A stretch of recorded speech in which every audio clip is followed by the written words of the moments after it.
Hello दोस्तों, welcome to DSD cars. और पिछले 1 साल 7 महीने का जो निचोड़ है, अपना एक्सपीरियंस है टाटा टियागो सीएनजी का, वो आज के वीडियो में आपको देने वाला हूं।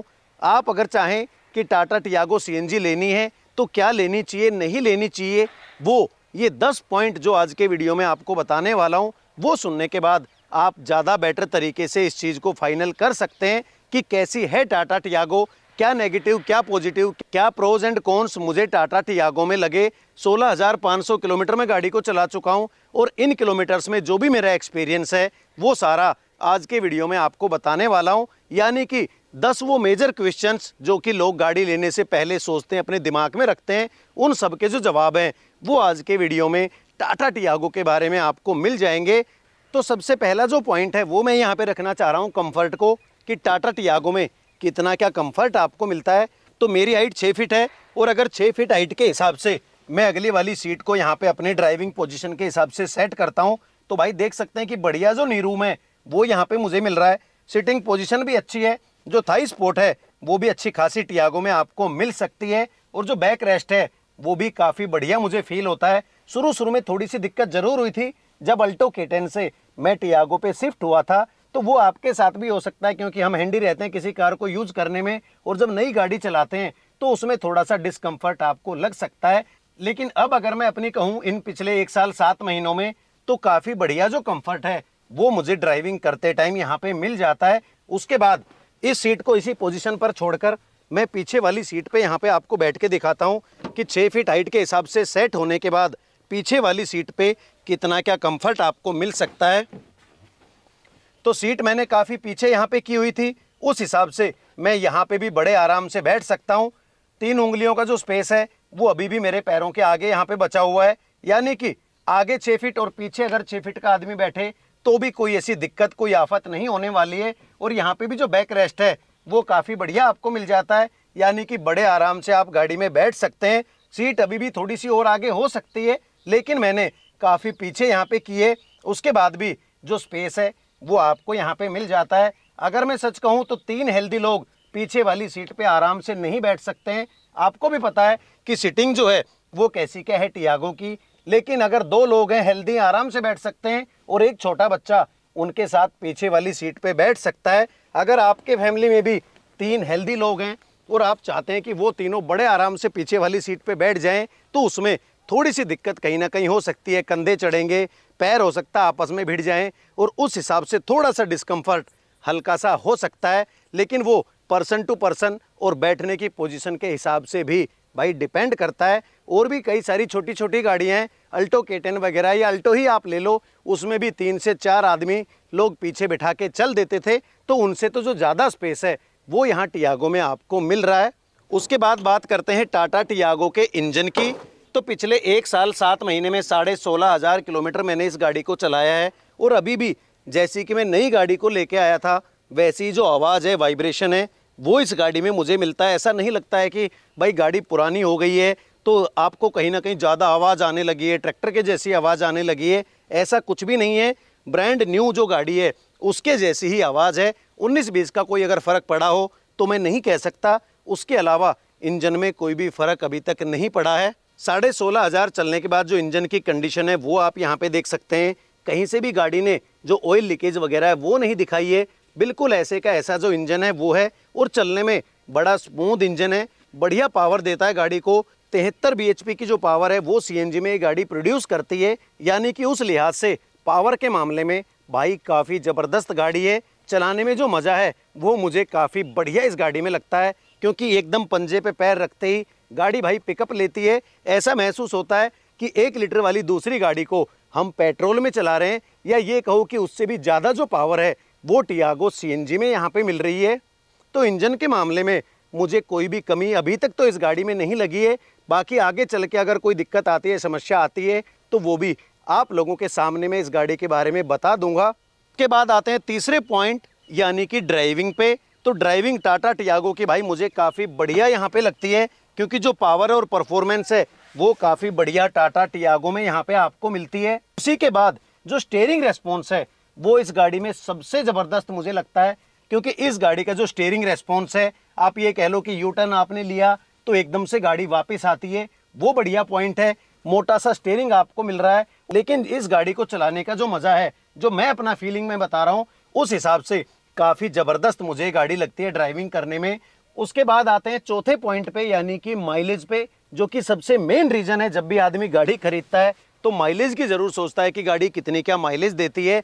और पिछले 1 साल 7 महीने से मैं इस गाड़ी को चला रहा हूँ, और जो माइलेज आज की डेट में मुझे मिल रही है वो बिल्कुल क्लियर कट आपको यहाँ पे बता देता हूँ कि अगर मैं नॉर्मल सीएनजी भरवा के यूज़ करता हूँ, 2-4 किलोमीटर गए, मार्केट में गए, वहाँ से कुछ सामान लिया, इधर गाड़ी रोकी उधर गाड़ी रोकी, तो उसमें 20 तक की जो माइलेज है वो मुझे इस गाड़ी से मिलती है एसी के साथ में। उससे ऊपर मुश्किल ही जाती है। लेकिन अगर 2 या 3 लोगों के साथ में मैं हाईवे पे जाता हूँ तो उस हिसाब से 26 से 28 तक की जो माइलेज है सीएनजी में विद एसी, वो मुझे इस गाड़ी से मिल जाती है। 2 लोगों के साथ में जो मैंने टेस्ट किया था शुरू में बिना एसी के, उसमें 30 प्लस की जो माइलेज है वो इस गाड़ी ने दी थी, और उसी हिसाब से ये गाड़ी आज की डेट में भी माइलेज दे रही है। कई भाई पूछ लेते हैं कि आप इसकी सच बताना कि माइलेज क्या दे रही है। ये जो माइलेज मैंने आपको बताई है ये बिल्कुल सच है, क्योंकि मर्जी आपकी है, पैसा आपका, आप कोई सी भी गाड़ी खरीदें, मुझे उससे कोई फ़र्क नहीं पड़ता है। जो माइलेज मेरी गाड़ी दे रही है वो मैंने आपके सामने यहाँ पे बता दी है। उसके बाद आते हैं 5वें पॉइंट पे, यानी कि ग्राउंड क्लियरेंस पे। तो टाटा टियागो सीएनजी में 168 mm की ग्राउंड क्लियरेंस मिलती है। लेकिन अगर हम नॉर्मली देखें तो भाई ये गाड़ी ऊंचे ऊंचे ब्रेकर पे भी बिल्कुल नहीं अटकती है, यानी कि 168 mm में भी आप बेटर जो चीज़ है वो इस गाड़ी की ये कह सकते हैं कि सस्पेंशन ज़्यादा नीचे नहीं जाता है। और जिस ब्रेकर पे मुझे उम्मीद भी नहीं होती है कि टियागो आराम से निकल जाएगी, उस पे भी बिल्कुल भी ये नहीं टिकती है। कोई दिक्कत मुझे ग्राउंड क्लियरेंस में नहीं लगती है। काफ़ी बढ़िया जो ग्राउंड क्लियरेंस है वो आप टियागो के लिहाज से, सीएनजी के लिहाज से यहाँ पे इस गाड़ी के लिए कह सकते हैं। उसके बाद बात करते हैं छठे पॉइंट के बारे में, यानी कि बूट स्पेस के बारे में। तो बूट स्पेस का मैं आपको पहले भी बता चुका हूँ कि जैसे ही आप बूट का दरवाज़ा खोलते हैं तो यहाँ पे आपको बिल्कुल ऐसा लगता है कि कोई भी जो सामान है वो आप नहीं रख सकते हैं। और वाकई में पीछे कोई भी सामान यहाँ पे नहीं रखा जा सकता है। छोटी मोटी जो थैलियाँ हैं वो यहाँ पे आप बेशक से रख सकते हैं, उसके अलावा कोई भी जो बड़ा सामान है वो आप यहाँ पे नहीं रख सकते हैं। लेकिन अगर हम सीट को फोल्ड कर दें तो सिलेंडर के नीचे जो स्पेस है वो आपको थोड़ा सा मिलता है। तो यहाँ पे आपको सिलेंडर के नीचे जो स्पेस है वो मिल जाता है। उसमें छोटी पैकिंग करके, यानी कि छोटे छोटे सामान के जो पैकेट्स हैं वो बना के आप यहाँ पे रख सकते हैं। बहुत ज़्यादा जो स्पेस है उसकी उम्मीद टियागो सीएनजी से आप ना करें तो ही भाई बेहतर है। उसके बाद आते हैं 7वें पॉइंट पे, यानी कि सबसे मेजर जो चीज़ कई बार लोगों के दिमाग में आती है कि आफ्टर सेल सर्विस टाटा की कैसी है। और कई भाइयों से मैंने सुना है कि टाटा की जो सेल सर्विस है वो ठीक नहीं है, दिक्कतें लोगों को आती रहती है। लेकिन अगर मैं अपने 1 साल 7 महीने और 4 सर्विस का रिकॉर्ड आपको बताऊं तो मुझे ऐसी कोई भी दिक्कत महसूस नहीं हुई कि मुझे रेस्पॉन्स नहीं मिला वर्कशॉप में, या उन्होंने मेरी गाड़ी को टाइमली नहीं डिलीवर किया, सर्विस नहीं की, कोई दिक्कत आ गई वो उन्होंने ठीक नहीं की। वो सारी जो चीज़ें हैं वो मेरे एक्सपीरियंस के अकॉर्डिंग काफ़ी बढ़िया मुझे टाटा में लगी। मुझे सिर्फ एक बात की ही दिक्कत है कि जो वर्कशॉप है वो मेरे घर से लगभग 30 किलोमीटर दूर है। वहाँ से पिकअप एंड ड्रॉप की जो फैसिलिटी है वो मैं अवेल नहीं कर सकता, यानी कि मुझे खुद वहाँ पे गाड़ी लेके जानी पड़ती है। तो अगर आप यहाँ पे कंपेयर करेंगे कि मारुति के सर्विस के अकॉर्डिंग टाटा की सर्विस कैसी है, तो उतना जो नेटवर्क है वो अभी टाटा का वाइड नहीं है मारुति के अकॉर्डिंग। लेकिन अगर नॉर्मली देखेंगे तो टाटा भी दिन पे दिन भाई जो तरक्की है वो करती जा रहा है, अपना वर्कशॉप वगैरह भी खोल रहे हैं। अगर आपके नज़दीक में सर्विस वर्कशॉप है तो फिर कोई दिक्कत आपको सर्विस में इस गाड़ी में नहीं होने वाली है, जो कि मेरा अपना एक्सपीरियंस कहता है। और सारा जो अपना एक्सपीरियंस है वो मैं आपको बता रहा हूँ। हो सकता है कि किसी की भाई की सोच अलग हो, उसका टाटा टियागो से एक्सपीरियंस अलग हो, उसको कोई दिक्कत आई हो, कोई परेशानी आई हो, सर्विस में आई हो, तो वो मैं भाई नहीं कह सकता। मैं केवल जो अपना एक्सपीरियंस है वो आप लोगों को यहाँ पे बता रहा हूँ।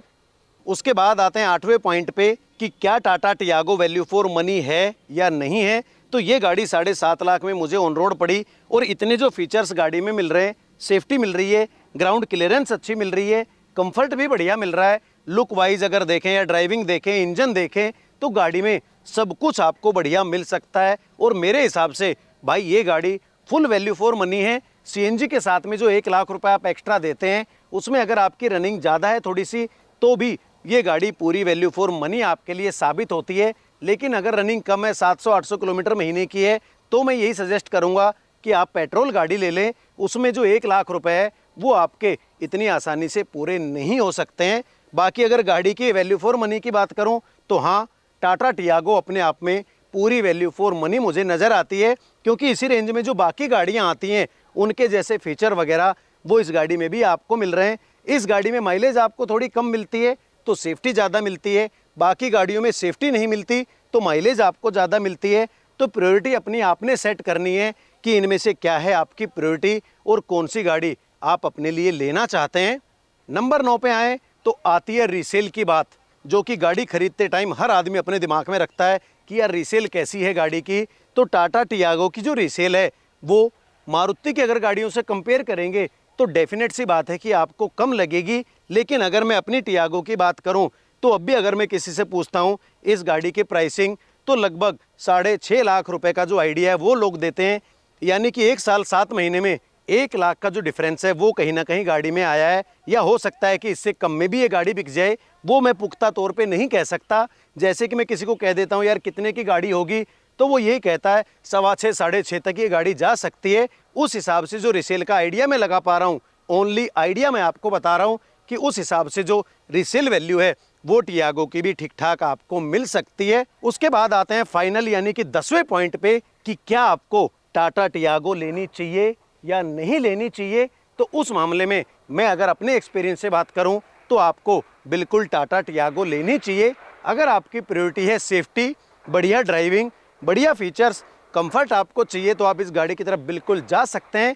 अगर आपको माइलेज चाहिए तो फिर और भी कई सारी गाड़ियां मार्केट में हैं, उनकी तरफ भी आप जा सकते हैं। प्रायोरिटी आपने सेट करनी है कि आपकी प्रायोरिटी क्या है, उस हिसाब से आप गाड़ी ले सकते हैं। अगर ओनली फॉर टाटा टियागो की मैं बात करूं तो मैं इस गाड़ी से काफ़ी खुश हूं, मुझे काफ़ी अच्छी गाड़ी लगती है। 16,500 किलोमीटर में मुझे कोई ऐसी दिक्कत इस गाड़ी में फेस नहीं हुई कि यार क्या गाड़ी ले ली, क्यों ले ली टाटा टियागो, मुझे ऐसा कभी भी फील नहीं हुआ। तो ये जो 10 पॉइंट हैं वो अपने एक्सपीरियंस से आज के वीडियो में मैंने आपको बताए हैं अपनी टाटा टियागो सीएनजी के बारे में। और उम्मीद है कि आपके जो सवाल रहते हैं मेरे से कि आप अपनी टियागो के बारे में ये बताओ वो बताओ, उनके जो जवाब हैं वो इस वीडियो में शायद आपको मिल गए होंगे। तो भाई यही था आज का वीडियो। अगर वीडियो अच्छा लगा हो तो प्लीज़ चैनल को सब्सक्राइब कर देना और मुझे अपना सपोर्ट देते रहना। वीडियो को एंड तक देखने के लिए थैंक यू दोस्तों।